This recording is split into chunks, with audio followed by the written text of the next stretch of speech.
अदृश्य झाले। पुढे श्रीपाद श्री वल्लभांचा जन्म 1320 साली भाद्रपद शुद्ध गणेश चतुर्थीच्या दिवशी आंध्र प्रदेशातील पिठापूरमध्ये झाला।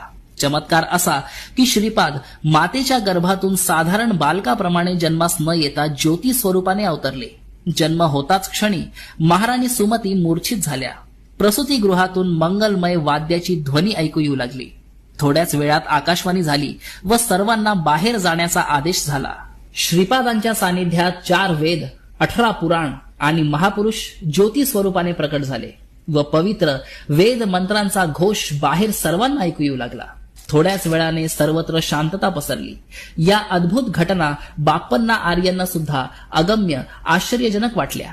श्रीपादांच्या जन्मानंतर सतत 9 दिवसांपर्यंत ज्या जागेवर त्यांना निजवत असत त्या जागी एक 3 फण्यांचा नाग आपला फणा उभारून बाळावर छाया करीत असे। खरंच